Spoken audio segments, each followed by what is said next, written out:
नमस्कार साथियों, एनालाइजर में आप सभी का स्वागत है। आज के इस वीडियो में हम एक नए अधिनियम की शुरुआत करेंगे, जिस अधिनियम का नाम है सूचना का अधिकार अधिनियम 2005। सूचना के अधिकार अधिनियम 2005 को शुरू करने से पहले, यानी अधिनियम में कितनी धाराएं हैं, कितनी अनुसूचियां हैं, कितने अध्याय हैं, इन सब विषयों पर बातचीत करने से पहले आज के इस वीडियो में हम कुछ बेसिक बातों से चीज़ों की शुरुआत करेंगे। तो मैं लिख देता हूं, आज का जो मुख्य टॉपिक है वह है सूचना का अधिकार अधिनियम 2005। अब जो आज चीजें मैं अभी शुरुआत में बताऊंगा, जो कि आपको नोट्स में नहीं मिलने वाली हैं, तो इसको आप चाहे तो नोट डाउन करते चलिएगा, ताकि आपको ये एग्जाम में पूछे तो कोई समस्या ना हो। और सामान्य तौर पर जब बच्चे पढ़ना शुरू करेंगे तो सूचना के अधिकार अधिनियम 2005 से ही शुरू करेंगे, लेकिन 1 घंटे आधे घंटे हम इस पर बात करेंगे कि सूचना का अधिकार अधिनियम 2005 जब आया उससे पहले क्या परिस्थितियां थी, आखिर ये अधिनियम सूचना का अधिकार अधिनियम 2005 क्यों लाना पड़ा। और उसके लिए मैं आपको लिए चलता हूं पेरिस। पेरिस जो कि फ्रांस का एक शहर है।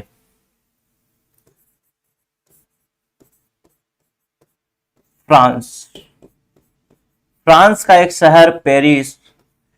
इस पेरिस में एक मीटिंग होता है, एक बैठक होता है। कब होता है?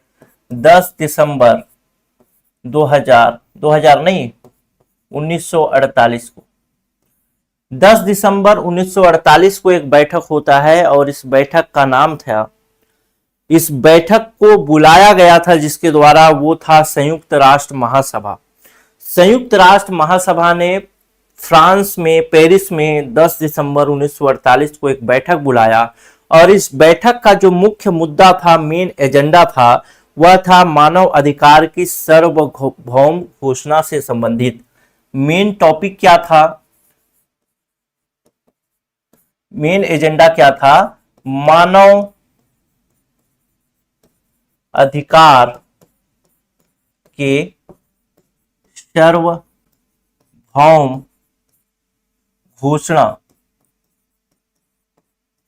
करना, इसका मेन जो एजेंडा था वो। अगर इसको अंग्रेजी में आप बोले तो बोलते हैं universal declaration of human rights 1948। लिख लीजिएगा, universal declaration of human rights 1948। इसी को बोला जाता है शॉर्ट फॉर्म में UDHR, universal declaration of human rights, UDHR। ये घोषणा बुलाई गई, ये मीटिंग बुलाई जाती है 10 दिसंबर को। पूरे विश्व के जो देश के प्रतिनिधि होते हैं, लगभग सभी इसमें भाग लेते हैं। और 1948 के आसपास की बात अगर आप सोच के देखें तो उस समय जो भी सूचनाएं थी, सरकार के पास जो सूचनाएं हुआ करती थी, सरकार के पास जो पब्लिक की जानकारियां हुआ करती थी, जैसे मान लेते हैं सरकार ने कोई बांध स्वीकृत किया, उस बांध के स्वीकृति में वो कितने रुपए का बांध है, उसमें कितना सीमेंट डलना है, कितना बालू डलना है, कितने मजदूर काम करेंगे, एस्टिमेट क्या है, ये सब जानकारी सरकार जो है पब्लिक को नहीं देती थी, आम जनता को नहीं देती थी। लेकिन सामान्य तौर पर 1948 के आसपास भी वैश्विक स्तर पर जो मीडिया था वो उपलब्ध था। मीडिया मतलब पत्रकारिता उपलब्ध था। तो सरकारों से जो सवाल पूछने का काम होता था वो पत्रकारों का होता था, मीडिया का होता था। मीडिया सरकार से सवाल पूछती थी, सरकार मीडिया को जानकारी देती थी, और मीडिया फिर उसको छाप देता था, आम जनता तक पहुंच जाती थी। यानी आपको अगर सरकार से कोई सूचना प्राप्त करनी है तो आपके पास 2 माध्यम है। पहला माध्यम, किसी मीडिया ने सरकार से सूचना प्राप्त कर ली है, उस सूचना को छाप दिया गया है, उसको आप पढ़ लें, सरकार क्या कर रही है, कैसे कर रही है। दूसरा माध्यम, आप सरकार से सीधे तो सवाल नहीं पूछ सकते थे उस समय, तो आप क्या करते, किसी मीडिया कर्मी को पकड़ते और मीडिया कर्मी को बोलते कि मेरी तरफ से यह सवाल सरकार से पूछना, और मीडिया आपके बिहाफ पर वो सवाल पूछता और आपको फिर अगर वो उसका जवाब देती गवर्नमेंट तो ठीक है, नहीं देती तो कोई बात नहीं, आई गई बात हो जाती। यानी उस समय भी जो मीडिया था, जो पत्रकारिता थी, वह मीडिया सवाल सरकार से पूछती थी, लेकिन सरकार कभी कभी उसको जवाब नहीं भी देती थी। और ऐसी समस्याएं विश्व के बहुत सारे देशों में चल रही थी कि मीडिया को कुल मिला के दबाया जा रहा था। मीडिया उस समय उस तरीके से, जिस तरीके से मीडिया का काम था उस तरीके से नहीं कर पा रही थी। सरकार से सवाल पूछती, सरकार जवाब ही नहीं देती, मीडिया क्या करती।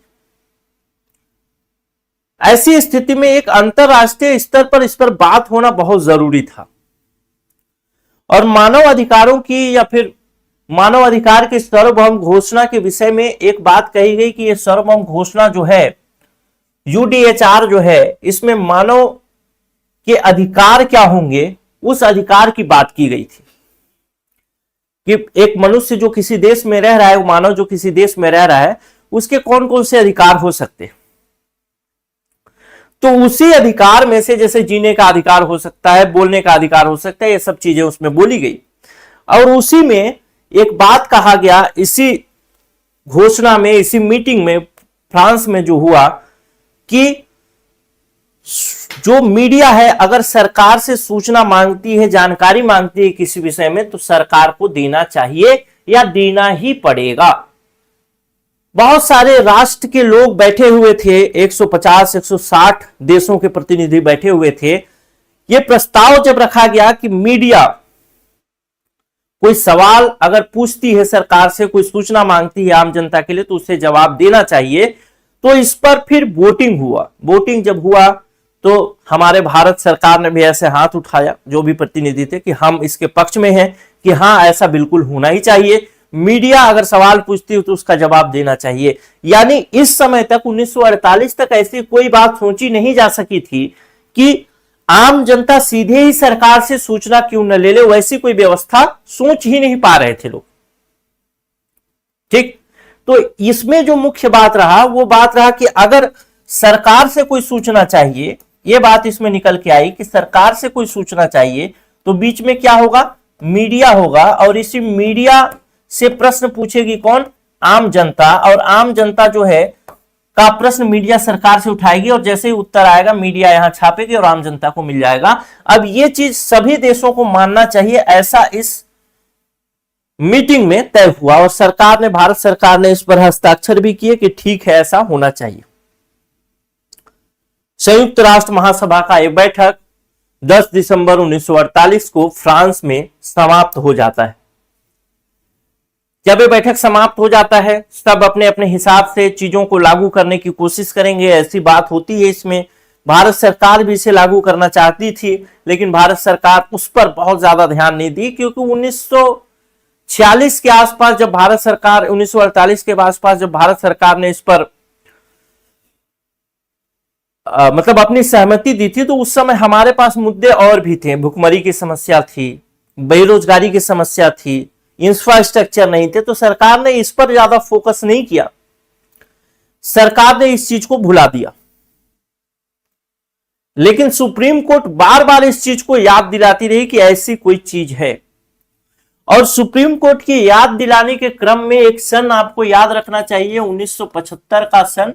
और 1975 का सन इसलिए याद रखना चाहिए कि यह सन था जिसमें केशवानंद भारती बनाम वीएस लिख दे रहा हूं, इसको बनाम लिख सकते हैं, भारत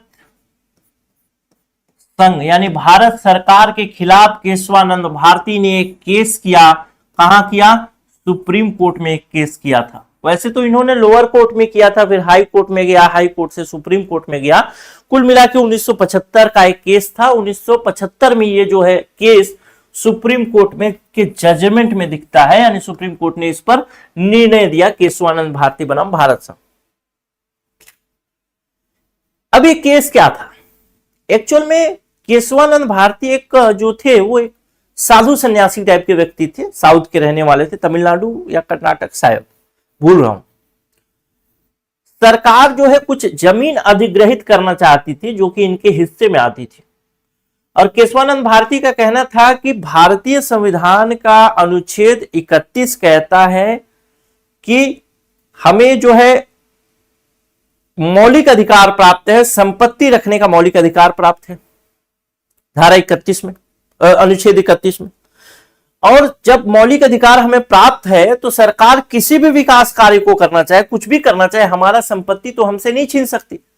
और जब किसी मौलिक अधिकार का हनन होगा तो या तो आप सीधे हाई कोर्ट जाए या तो सुप्रीम कोर्ट जाए, कोई दिक्कत नहीं। केशवानंद भारती चले गए हाई कोर्ट, हाई कोर्ट से ट्रांसफर हुआ सुप्रीम कोर्ट चला गया। सुप्रीम कोर्ट में 1975 में डिसीजन आया, और 1975 के डिसीजन में सुप्रीम कोर्ट कहता है कि इसमें मुख्य मुद्दा क्या था, क्योंकि संपत्ति का अधिकार कैसा अधिकार था, संपत्ति का अधिकार जो था किस प्रकार का अधिकार था, मौलिक अधिकार था। ठीक, संपत्ति का अधिकार कैसा था, मौलिक अधिकार था। और केशवानंद भारती का विचार था, केशवानंद भारती का कहना था कि चूंकि ये मौलिक अधिकार है तो मौलिक अधिकार पर संशोधन तो किया ही नहीं जा सकता, संविधान का संशोधन, यानी किसी भी हाल में सरकार जो है, केंद्र सरकार है, संविधान को संशोधित करके किसी के मौलिक अधिकार को कम नहीं कर सकती।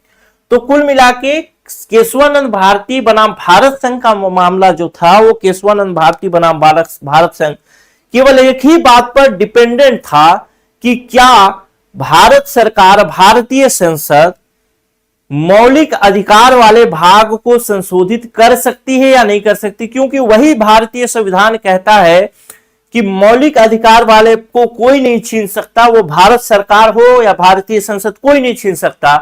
और दूसरी तरफ भारत सरकार केशवानंद भारती का जमीन छीनना चाहती थी।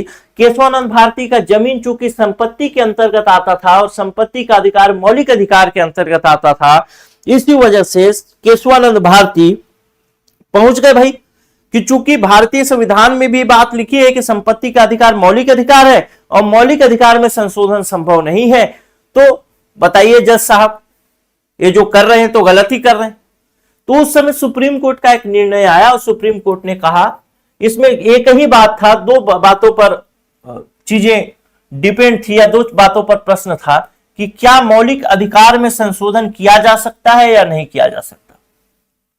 अगर यही बात क्लियर हो जाती तो फिर संपत्ति का अधिकार के अंतर्गत सारी चीजें क्लियर हो जाती। तो ये यही एक यक्ष प्रश्न सामने था कोर्ट के कि भाई मौलिक अधिकार में संशोधन हो सकता है या नहीं हो सकता। तो सुप्रीम कोर्ट ने इसमें डिसीजन दिया, कहा कि कोई बात नहीं, अगर भारतीय संसद चाहे, संसद की इच्छा पर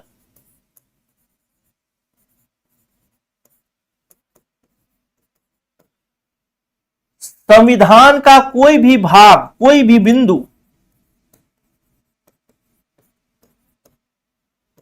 कोई भी भाग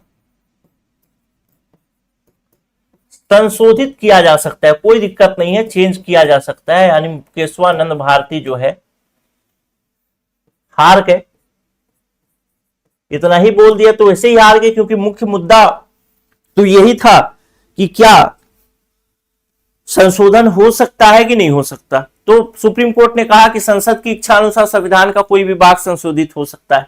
लेकिन सुप्रीम कोर्ट ने एक बात और कही, कहा कि कोई भी भाग तो संशोधित हो सकता है, लेकिन संविधान की जो मूल आत्मा है, वो मूल आत्मा यानी बेसिक जो स्पिरिट है संविधान की, जो संविधान देना चाहता है, जो उसके प्रस्तावना में भी दिखता है, वह संशोधित नहीं हो सकता, उसे परिवर्तित नहीं किया जा सकता। और इसी बात में भारतीय सुप्रीम कोर्ट ने कहा कि संविधान की मूल आत्मा जो है, उस मूल आत्मा में, बेसिक स्पिरिट में जो एक सबसे महत्वपूर्ण बात है, और भी बातें बताई लेकिन बेसिक स्पिरिट में एक बात बताया, कहा कि अनुच्छेद 19 1 क्या कहता है अनुच्छेद 19(1)? अभिव्यक्ति की आजादी, बोलने की आजादी। और ये बोलने की आजादी भी जो है वो क्या है? मूल आत्मा का ही हिस्सा है। अभी तक 1975 तक भी सूचना के अधिकार के बारे में कोई जानकारी अभी तक स्पष्ट तौर पर कहीं पे देखने को नहीं मिलती। लेकिन यह कहना जो था धारा 19(1) के विषय में जो कहना था, अनुच्छेद 19(1) के विषय में कहने के बाद सुप्रीम कोर्ट ने एक टिप्पणी की और टिप्पणी में उन्होंने कहा कि जानेंगे तभी तो बोलेंगे। क्या कहा? जानेंगे तभी बोलेंगे। कहना यह चाहता है कि धारा अनुच्छेद 19(1) के अंतर्गत बोलने की आजादी तो है, लेकिन व्यक्ति अगर कुछ बोलना चाहता है तो सबसे पहले उसको जानकारी होनी चाहिए, उसके पास सूचना होनी चाहिए। अभी तक सूचना के अधिकार के बारे में कोई वर्णन नहीं है, लेकिन यह बात कह के सुप्रीम कोर्ट ने यहीं से एक बात शुरुआत कर दी और यही सूचना के अधिकार के बात की शुरुआत करता है सुप्रीम कोर्ट के द्वारा कि जानेंगे तभी तो बोलेंगे। कुल मिला के यह जानने का अधिकार दे दिया, हल्का सा, थोड़ा सा, लेकिन अभी उतना स्पष्ट तौर पर यह कुछ क्लियर नहीं हुआ था। 1975 बीत गया, ये जो डिसीजन था, जजमेंट था, वो आया, 1975 बीत गया। लेकिन 1975 के बाद एक सन आता है जिसका नाम था, जो सन था 1982। 1982 में फिर एक मामला आता है और यह मामला था एसपी गुप्ता बनाम भारत संघ। यूपी के रहने वाले थे एसपी गुप्ता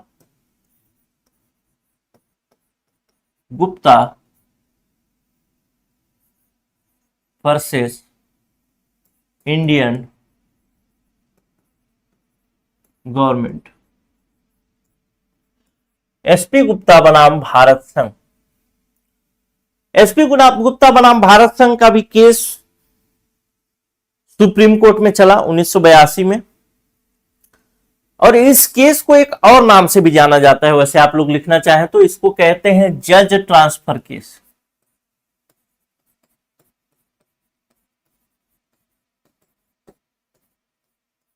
जज ट्रांसफर केस ये क्या था? एसपी गुप्ता नामक एक व्यक्ति था, वो जानना चाहता था कि जो भारत सरकार जो है, सरकार जो न्यायाधीशों की नियुक्ति करती है या उनका ट्रांसफर जो करती है, उन सब चीजों को कैसे करती है, उसके पीछे कौन कौन से प्रक्रिया फॉलो होते हैं, कौन कौन से पैरामीटर होते हैं, और उन प्रक्रिया, उन पैरामीटर को आम जनता को बताया जाना चाहिए, मीडिया को बताया जाना चाहिए।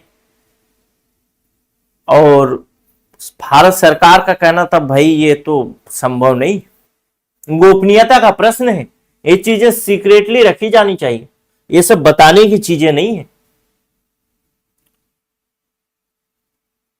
और इसी में विवाद चला, हाई कोर्ट से सुप्रीम कोर्ट में केस चलने लगा, जज ट्रांसफर केस। 1982 में इसका डिसीजन आता है। और उस समय की बात है जब मुख्य न्यायाधीश हुआ करते थे पीएन भगवती, 1982 के आसपास। तो पीएन भगवती ने निर्णय दिया, कहा कि नागरिकों को सरकार से सूचना प्राप्त करना, सूचना कौन सी सूचना प्राप्त करना चाहते थे व्यक्ति एसपी गुप्ता? वो सूचना जैसे जज का ट्रांसफर कैसे होता है, उसका तबादला कैसे होता है, मतलब वही ट्रांसफर तबादला, जज की नियुक्ति कैसे होती है, क्या प्रक्रिया फॉलो की जाती है, वो सब चीजें, या किसी जज की नियुक्ति हो रही है तो कहां पर प्रक्रियाधीन है, किस स्टेप में रुका है, कैसे फाइनलाइज होगा, ये सब जानना चाहता था। आप भी जानना चाहते होंगे, समय मिले तो आप भी जानना चाहते, वैसे इनके पास समय था तो ये जानना चाहते। सुप्रीम कोर्ट चली गई बात, तो सुप्रीम कोर्ट ने डिसीजन दिया, कहा कि एसपी गुप्ता सही है, कोई दिक्कत वाली बात नहीं है। जो भी सरकार काम कर रही है उसके विषय में नागरिक सूचना प्राप्त करने का अधिकारी है। और फिर से ये एसपी गुप्ता बनाम भारत संघ में एक बात आती है, फिर से वही धारा, वही अनुच्छेद आता है सुनने में, धारा 19(1) अभिव्यक्ति की आजादी। और इसमें सुप्रीम कोर्ट ने कहा, पीएन भगवती की बेंच, उस समय पीएन भगवती मुख्य न्यायाधीश हुआ करते थे, 3-4 लोगों की बेंच ने इसे सुना था, तो पीएन भगवती की बेंच ने कहा कि जो भी सूचनाएं हैं वो सूचना सरकार से आम नागरिक जो है वो ले सकता है, कोई दिक्कत बात नहीं है। और ये भी कहा कि धारा 19 के अंतर्गत जो अभिव्यक्ति की आजादी है, वो अभिव्यक्ति की आजादी भारतीय संविधान का क्या बोलते हैं, भारतीय संविधान की मूल आत्मा है, बेसिक स्पिरिट है, मूल आत्मा है।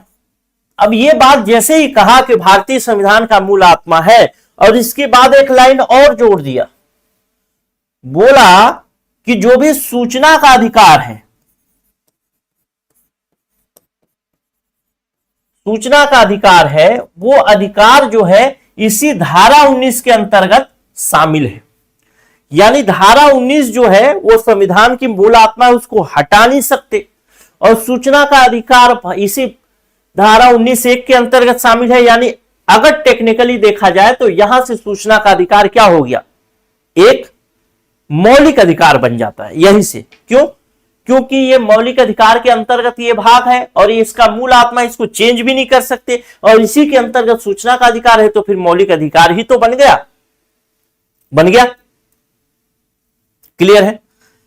जब ये डिसीजन सुनाया जा रहा था, ये निर्णय सुनाया जा रहा था, इसमें जो बेसिक बातें बताई गई कि ये 19(1) जो है संविधान की मूल आत्मा है, और सूचना का अधिकार इसी 19(1) के अंतर्गत शामिल है, तब उस समय पीएन भगवती ने कहा था इस लाइन को कि 1975 में जो डिसीजन आया था केशवानंद भारती बनाम भारत संघ में, उस समय जज साहब ने ये चीज क्लियर करना नहीं क्लियर किया था, लेकिन एक बात तो कही थी कि जानेंगे तभी बोलेंगे, और जानेंगे तभी बोलेंगे का मतलब यही है जो मैं अभी विस्तार से बता रहा हूं कि सूचना का अधिकार, जो जानने का अधिकार है, वह धारा 19(1) के अंतर्गत शामिल है, और धारा 19(1) जो है अभिव्यक्ति की आजादी, उसे बदला नहीं जा सकता, क्योंकि यह संविधान की मूल आत्मा है। यानी जानेंगे तभी बोलेंगे, उसी को पीएन भगवती ने थोड़ा सा डिस्क्राइब करके बताया कि इसमें क्या क्या जानने का अधिकार है। तो यहां से एक बात समझ में के आई, आईएमपी पॉइंट में देखें, अगर इस केस का आईएमपी बिंदु देखें, आईएमपी इंपोर्ट, तो पहला बिंदु क्या हुआ, जब ये इसके अंतर्गत शामिल हो गया सूचना के अधिकार 19(1) के अंतर्गत, तो 19(1) अपने आप में मौलिक अधिकार है, तो सूचना का अधिकार क्या हो गया, या अपने आप में क्या हो गया, मौलिक अधिकार हो गया।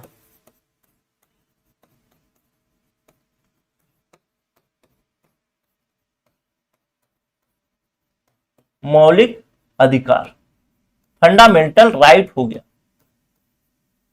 दूसरा नंबर पॉइंट, अच्छा दूसरा नंबर पॉइंट यह है कि सरकार से जब एसपी गुप्ता ने मांगा जानकारी कि भाई मुझे जानकारी चाहिए कि आप जज का ट्रांसफर कैसे करते हैं, जज का नियुक्ति कैसे करते हैं, सरकार ने नहीं सुनी, हाई कोर्ट गए, तो हाई कोर्ट ने पूछा कि भाई क्यों ऐसा हुआ, वहां पे बात नहीं बनी, सुप्रीम कोर्ट गए, सुप्रीम कोर्ट ने पूछा कि ऐसा क्यों किया तुमने, क्यों ये जानकारी मांग रहे हैं बच्चा एसपी गुप्ता, तो क्यों नहीं दे देते हो इसको जानकारी, क्या तुम्हारा कुछ खिहा जाएगा, क्या घट जाएगा क्या।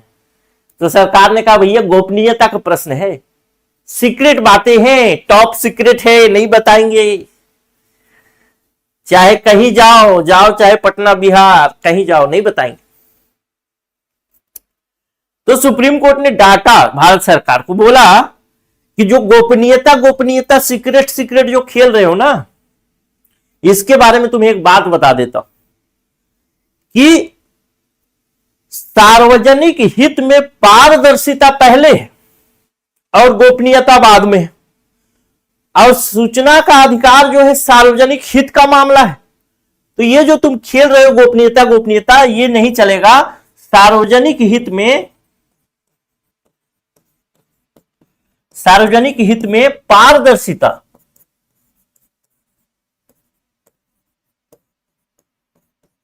पारदर्शिता प्रथम है, पहले है। और ये गोपनीयता वाला मामला जो है वो द्वितीयक है, सेकेंडरी है, गोपनीयता बाद में आएगा, पहले ये काम करो। ठीक, समझ गए। तीसरा एक पॉइंट और कहा सुप्रीम कोर्ट ने, कहा कि ठीक है गोपनीयता की बात भी मानते हैं, चलो कुछ चीजों में गोपनीयता रख भी सकते हो, लेकिन ये अल्लू जल्लू मल्लू चीजों में गोपनीयता रखने की जरूरत क्या भैया, बताओ ना, जो मांग रहे दो इसको। यहां से जो बात एक बनी ना 1982 के बाद, इस सूचना जो ये जो सुप्रीम कोर्ट का डिसीजन था, न्यूज़पेपर में धड़ाधड़ धड़ाधड़ धड़ाधड़ छपता गया, हर जगह न्यूज़पेपर में पहुंच गया, और सब लोग समझ गए, जान गए कि भैया एक आदमी बैठा है सुप्रीम कोर्ट में मुख्य न्यायाधीश की कुर्सी पर, जिसका नाम पीएन भगवती है, और वो ऐसा निर्णय दिया है भारत सरकार के खिलाफ, ऐसा लताड़ा है कि भैया आपको तो बताना ही पड़ेगा कि अंदर अंदर आप क्या कर रहे हो, ऐसा नहीं कि फाइल अटका रह जाएगा। यहां तक बात चली, सब मीडिया में पूरा चलने लगा 1982 के आसपास। जब 1982 के आसपास पूरे न्यूज़पेपर में छपने लगा, तो लोग जो भाई जिनको जागरूक होना है, कौन जागरूक होगा, मजदूर वर्ग होगा क्या, जो रोज खा रहा है, रोज सो रहा है, फिर सुबह कमा रहे सो खा रहे, नहीं, जागरूक कौन होगा, जिसके पास खाने पीने की कोई समस्या नहीं है, खा पी के मस्त बैठा है, विचार चिंतन कर रहा है, वो जागरूक होगा, जानकारी इकट्ठा करेगा। तो इससे जागरूकता किस वर्ग में फैली, जो शिक्षित वर्ग था, प्रोफेसर थे, वकील थे, न्यायविद थे, वकील न्यायविद वही जो आईएएस आईपीएस रह चुके थे, उनमें जागरूकता फैली। ये 1982 की बात है।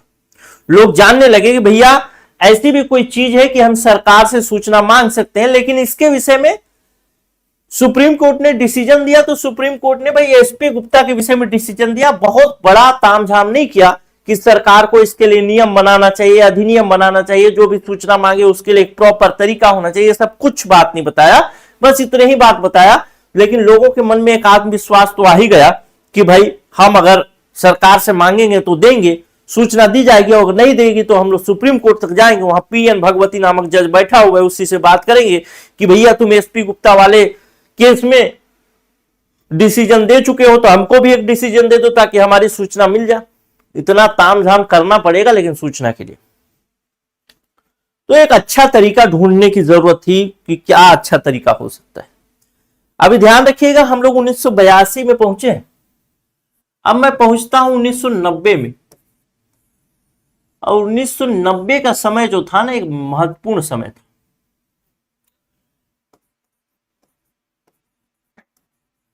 अब इसकी बात करता हूं 1990 में जब आप आएंगे तो मैं आपको लिए चलता हूं राजस्थान। राजस्थान का एक जिला है भीलवाड़ा, और भीलवाड़ा में एक गांव है जिसको बोला जाता है देवडुंगरी, लिख लीजिएगा। राजस्थान के जो भीलवाड़ा जिला है वहां पर एक गांव है जिसका नाम है देवडुंगरी। देवडुंगरी में एक संगठन बनाया जाता है, उस संगठन का नाम था, क्या था, ये नहीं हो, उस संगठन का नाम था किसान मजदूर शक्ति संगठन, KMSS। कब बना, 1990 में। कहां बना, राजस्थान के भीलवाड़ा के देवडुंगरी में। क्यों बना, सरकार उस समय वहां पर देवडुंगरी में, भीलवाड़ा में कुछ काम कर रही थी, कुछ भी काम करवा रही होगी, निर्माण कार्य कुछ भी। वहां के मजदूर जो थे वो मजदूरी करते थे, लेकिन उसका पैसा मिलता ही नहीं था समय पे। अब पता ही नहीं चलता कब मिलेगा, क्या प्रक्रिया है पैसा निकालने की, कोई बताता नहीं था सरकारी अफसर। मिलेगा यार मिलेगा, ऐसे क्यों हड़बड़ा रहा हो, सरकारी काम है, ऐसे चल रहा था। लोग बहुत परेशान हो गए, किसान जो थे, किसान के जमीन एक्वायर हो गया, किसान को पैसा नहीं मिल रहा है, मुआवजा, बहुत परेशान थे। तब जाकर के 1990 में संगठन बना, किसान मजदूर शक्ति संगठन। और 1990 में जब ये संगठन बना तो 1990 में संगठन चाहता था कि भाई, खासकर मजदूरों की बात करता था, जो मजदूर काम किए हैं सरकारी योजना के अंतर्गत या सरकारी काम के अंतर्गत, उनको समय पर मजदूरी मिलना चाहिए, या कब मिलेगा, क्या तरीका है, कितना मजदूरी मिलेगा, ये सब चीजें उसको क्लियर पता होनी चाहिए, लेकिन उसको पता ही नहीं। तो जब पता नहीं है तो पता करना पड़ेगा, और पता करने के लिए संगठन बनाया। और यह संगठन जो है मुख्य रूप से फोकस करता था कि जो ग्रामीण मजदूर और किसान हैं उनको जो न्याय संगत अधिकार मिलना चाहिए, यानी उनको पारदर्शिता होना चाहिए। और साथ ही सब पारदर्शिता क्या, कि कहां कहां चीजें क्या चल रही हैं, कैसे मजदूरी मिलेगा, कब मिलेगा, कितना मिलेगा, ये सब चीजें पारदर्शी होनी चाहिए। सूचना तक उनकी पहुंच होनी चाहिए कि भाई कब मिलेगा, ये जानकारी तो हो, कोई जानकारी नहीं। उस समय एक आईएएस हुआ करते थे जिनका नाम था अरुण रॉय। आईएएस हुआ नहीं करते थे, एक्चुअल में भूतपूर्व आईएएस थे।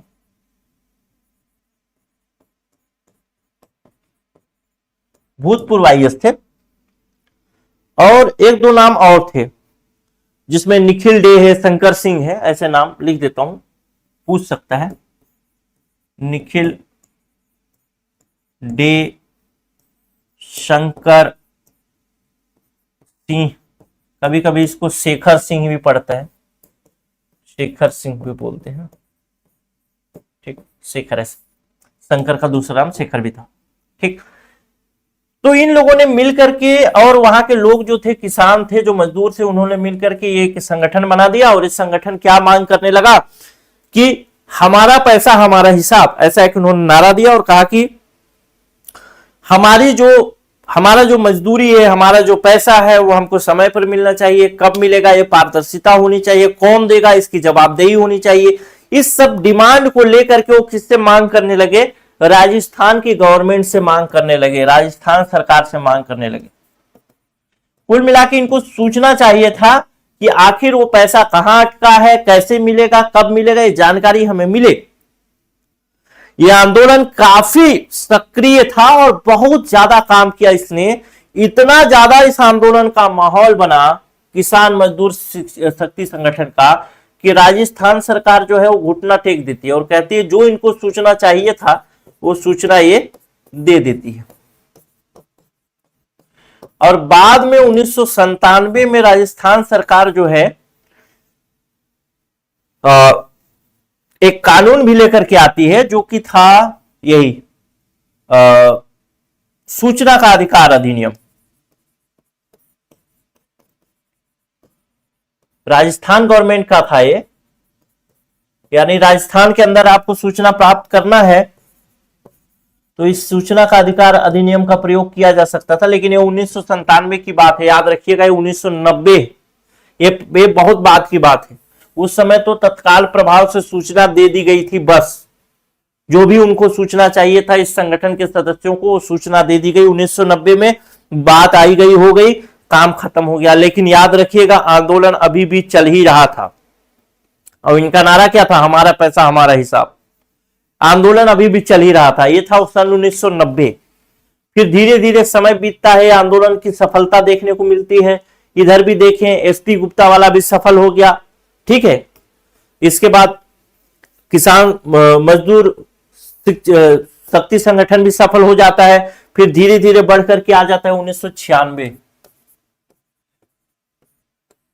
ये बहुत आईएमपी डेट है, आईएमपी डेट है। क्यों आईएमपी डेट है वो भी बताता हूं। 1996 में एक संगठन बनता है और उस संगठन एक अभियान भी चलाता है। तो उस संगठन का नाम भी सेम है और अभियान का नाम भी सेम है, सूचना के अधिकार के लिए राष्ट्रीय अभियान। इस संगठन का काम क्या था, या फिर संगठन का नाम क्या था, वही था सूचना के अधिकार के लिए राष्ट्रीय अभियान। सूचना के अधिकार के लिए राष्ट्रीय अभियान, इसका अगर शॉर्ट फॉर्म बोले तो NCPRI होता है, NCPRI।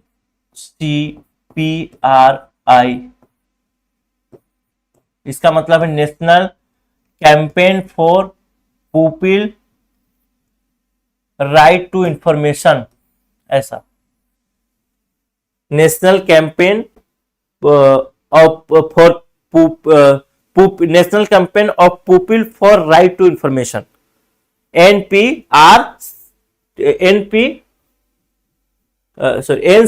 नेशनल कैंपेन, हाँ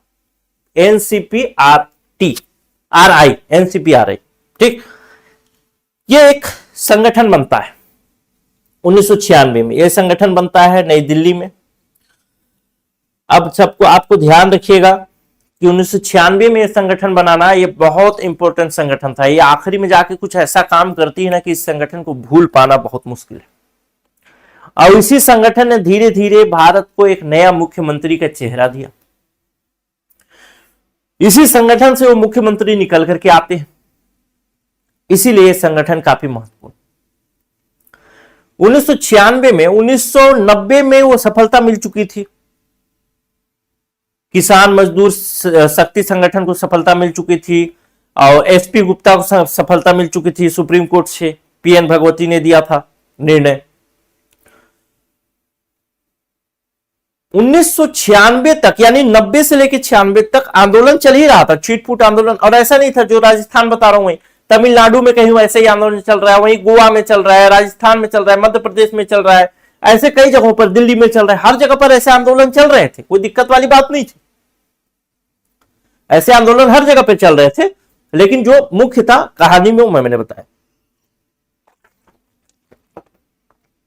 1996 में यह सूचना का अधिकार राष्ट्रीय अभियान नामक एक आंदोलन चला, या फिर इसमें एक यह संगठन बना। यह संगठन का मुख्यालय जो था वो था नई दिल्ली। अब नई दिल्ली जब ये मुख्यालय बना तो इस अभियान को चलाने वाले कुछ लोग चाहिए। अब ये अभियान को कौन लोग चलाएंगे, तो याद रखिए राजस्थान में जो किसान मजदूर शक्ति संगठन थे वहां के लोग इसमें शामिल हो गए, यानी पहले से जो आंदोलन चल रहे थे उसके लोग ही इसमें शामिल हो गए कि भाई राज्य स्तर पर तो चाहिए, मतलब सूचना का अधिकार अधिनियम जो है केंद्रीय स्तर पर एक बात बननी चाहिए, भारतीय संसद इसे पारित करे तो केंद्र सरकार की भी कोई सूचना प्राप्त हो सके और राज्य सरकार की भी कोई सूचना प्राप्त हो सके। इसी के उद्देश्य से किसान मजदूर शक्ति संगठन हो या फिर अन्य जो आंदोलन चल रहे थे छोटे मोटे तमिलनाडु में और कहीं कहीं, वहां के लोग आए। इसके अलावा जो शिक्षाविद थे, कोई वकील था, कोई पत्रकार था, वो सब लोग इसमें शामिल हुए इसी संगठन में, और इस संगठन एक आंदोलन के रूप में दिल्ली में चला 1996 में। जब इस संगठन आंदोलन के रूप में चला तो अगर मैं बात करूं कि राजस्थान से कुछ लोग आए तो कौन आएंगे, वही अरुण रॉय जो कि भूतपूर्व आईएएस थे, निखिल डे जो कि वहां पर काम कर रहे थे। कौन सा गांव था वो गांव, आपको याद होगा ना, देवडुंगरी, याद रखिए देवडुंगरी का, पूछ सकता है आपसे। तो वही लोग आ गए दिल्ली। शंकर सिंह थे, हर्ष मंदर ये थे, प्रशांत भूषण जिसका नाम वकील, प्रतिष्ठित वकील जो पहले आम आदमी पार्टी में थे अब फिर पलट गए, निकल गए, अरविंद केजरीवाल जो मुख्यमंत्री बने भारत दिल्ली के, ये सब इसी आंदोलन में शामिल थे, यही इसी राष्ट्रीय अभियान में शामिल थे। और इन लोग का मांग था सरकार से कि भाई एक नेशनल लेवल पर सूचना का अधिकार अधिनियम पारित किया जाए, सूचना का अधिकार लोगों को दिया जाए।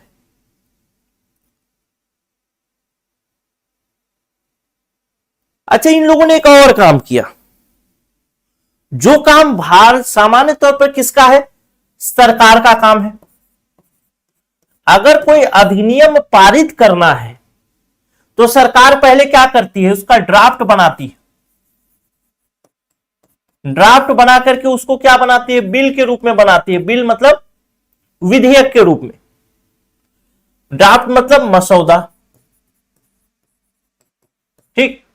जब ये फिर उसके बाद बिल यानी विधेयक के रूप में बना देती है उसको।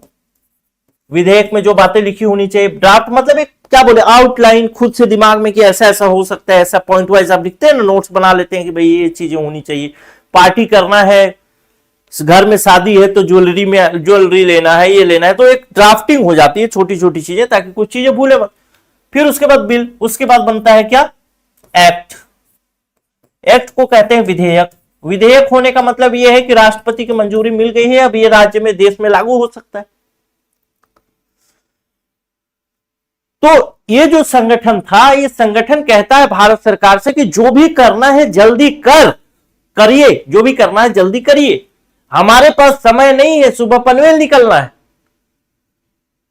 आपको जल्दी जल्दी काम करना होगा। और आप ये जो ड्राफ्टिंग का काम करते हैं ना, मसौदा बनाएंगे, ये करेंगे, वो करेंगे, ये सब छोड़ो, लो मैंने मसौदा बना दिया। ये अभियान संगठन ने कहा, इस अभियान ने कहा, अभियान के सदस्यों ने कि एक मसौदा ही हम बना देते, एक ड्राफ्ट बना दिए, इस ड्राफ्ट को आप ले जाइए और बिल के रूप में पेश कर दीजिए और पास करा करके इसको एक्ट बनवा दीजिए। ठीक, तो सरकार भाई उस समय हिली हुई थी 1996 के आसपास, पूरी तरीके से टकमक टकमक कर। अब इतना तक दे दिया इन्होंने, ये तो खैर दे दिया, चलो अलग बात हुई। अब छिटफुट आंदोलन मैंने बताया चल ही रहा था, कहीं तमिलनाडु में चल रहा है, कहीं राजस्थान में चल रहा है। आ गया 1996 में वो संगठन बना नई दिल्ली में, उसने मसौदा तक दे दिया, 1997 आ गया।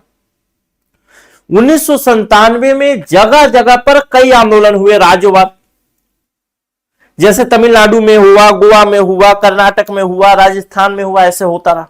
वो तो पहले से ही हो रहा था। 1982 में जब पीएन भगवती ने डिसीजन दिया, उसके बाद लोगों के हौसले बुलंद हो गए, वो हर जगह आंदोलन कर रहे हैं कि भैया ऐसा सूचना का अधिकार आम लोगों को मिलना चाहिए।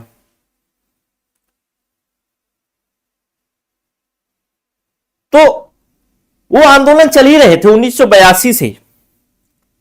तो 1997 में कई राज्यों ने अपने स्तर पर सूचना का अधिकार अधिनियम लागू कर दिया या फिर अधिनियम पारित कर दिया अपने राज्य में। कई राज्य ऐसे थे। और यहां से आपसे एक प्रश्न भी पूछ सकता है कि पहला राज्य कौन सा था, तो आपका उत्तर होगा सबसे पहला राज्य था तमिलनाडु। तमिलनाडु ये मई में इसको पास करता है, 12 मई के आसपास, 4 मई 1997 को यह अधिनियम पारित कर देता है।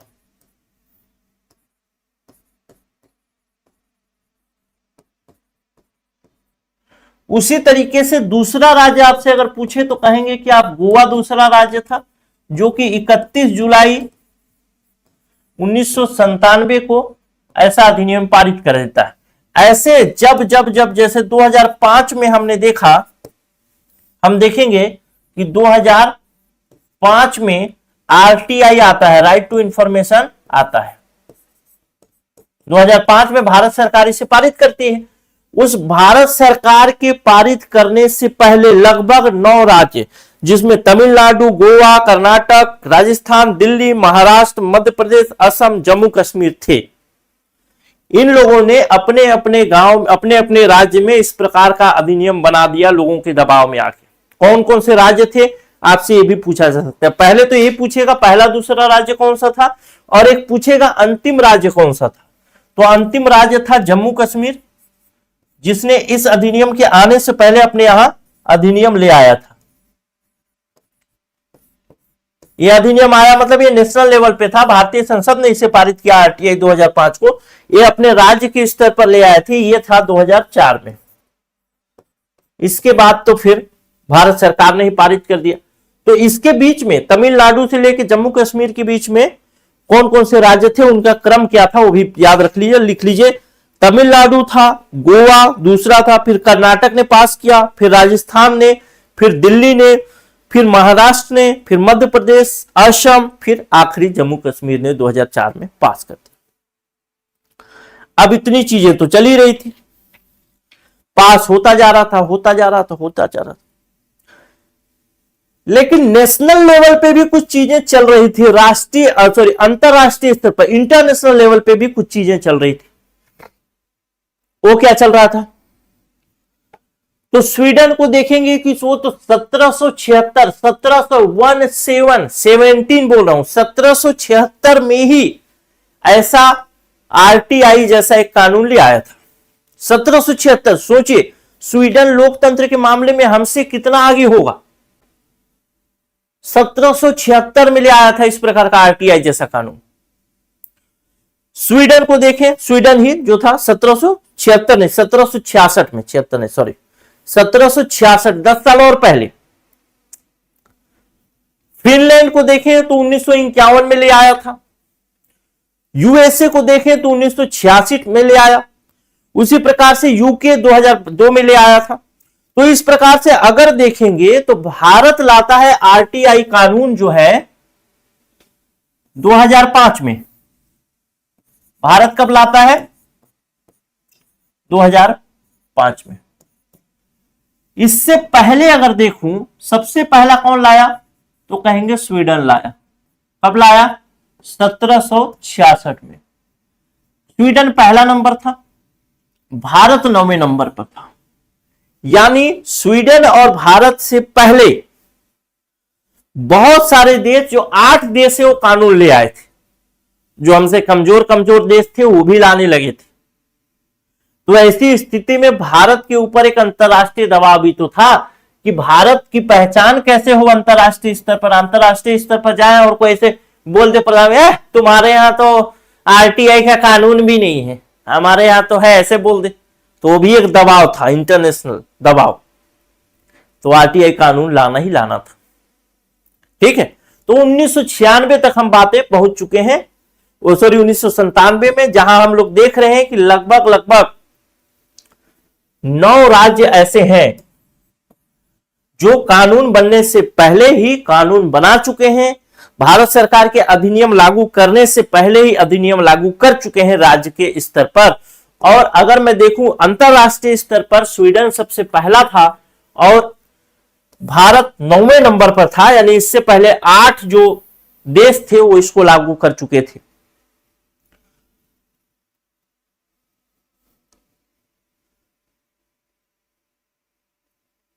अब जो है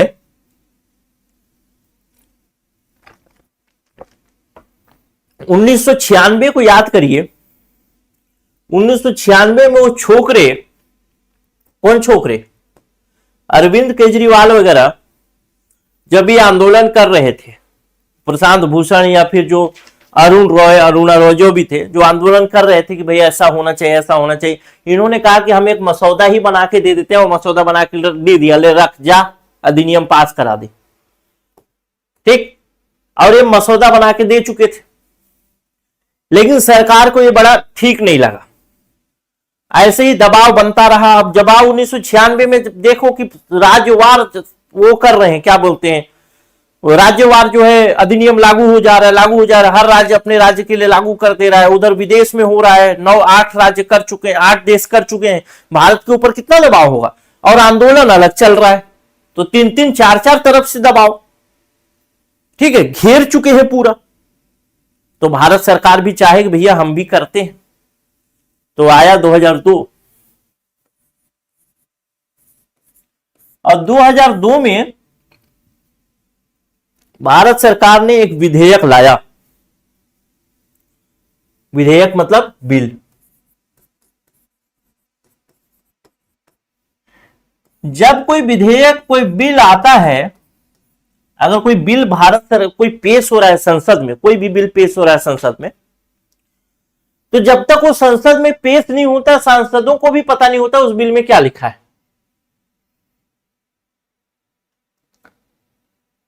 तो उस बिल में क्या लिखा है ये किसको पता होता है? जो बिल पेश करने वाली पार्टी है। जैसे सरकार पेश करी तो सरकार को पता होगा कि हम एक ऐसा बिल ला रहे हैं, एक ऐसा विधेयक ला रहे हैं, अगर इसको पास कर देते हैं तो यह अधिनियम बन जाएगा। सरकार को पता होगा, लेकिन बाकी लोगों को पता नहीं होगी।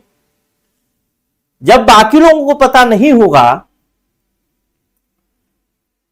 तो सोचिए कि पता नहीं होता है और होना भी नहीं चाहिए। सरकार का एक गुप्त मामला है, वो लाएगी तो फिर सबको पता चलेगा जब पास होगा। तो लेकिन ये छोकरों का, इनका ये जो संगठन था, ये अभियान जो चल रहे थे, इनका दबाव इतना ज्यादा था, इतना ज्यादा था कि सरकार ने विधेयक बनाया और सबसे पहले इसी संगठन को दे दिया, लो देख लो भैया, ठीक ठाक है ना, इतना आंदोलन कर रहे हो तो। ये आंदोलन, ये संगठन कहती है कि झुनझुना पकड़ा रहे हो क्या हमको, इसमें तो कोई पारदर्शिता का नाम ही नहीं है, हटाओ ये सब, बढ़िया बिल लाओ, मजबूत बिल लाओ। तो 2002 में एक बिल लाने का प्रयास हुआ, लेकिन इन लोगों ने मना कर दिया, बोला नहीं ये बिल नहीं चलेगा, इसमें पारदर्शिता नहीं है। और जो बिल संसद में पेश होने से पहले इन्हीं लोग के सामने पेश हो गया हो, बाहरी संगठन के सामने पेश हो गया हो, तो सोच के देखिए सरकार के ऊपर कितना दबाव होगा, यानी ये विधेयक पास नहीं हो पाया। फिर आता है 2004, श्रीमती सोनिया गांधी।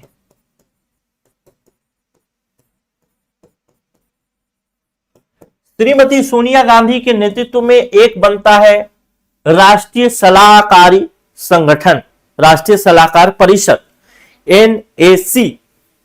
क्या बनता है? राष्ट्रीय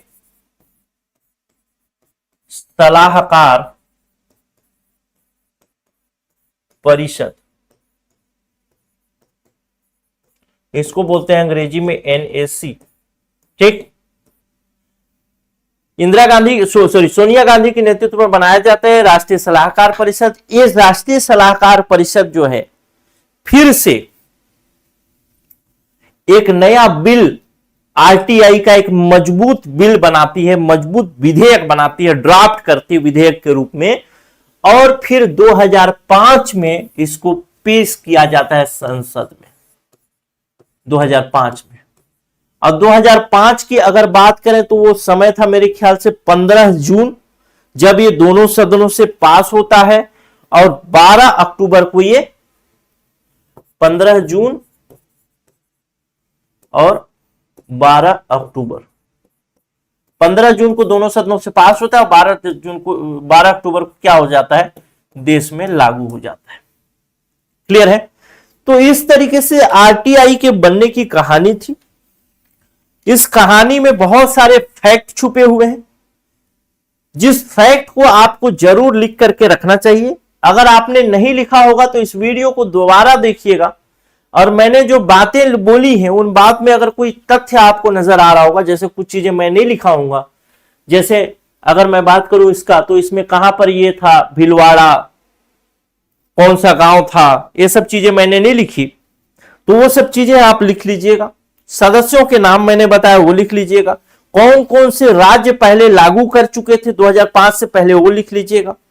ये सब चीजें, पॉइंट को आप जरूर लिख लीजिएगा, दोबारा देखें। तो अगले वीडियो में हम बात करेंगे सूचना का अधिकार अधिनियम 2005 से शुरुआत करेंगे।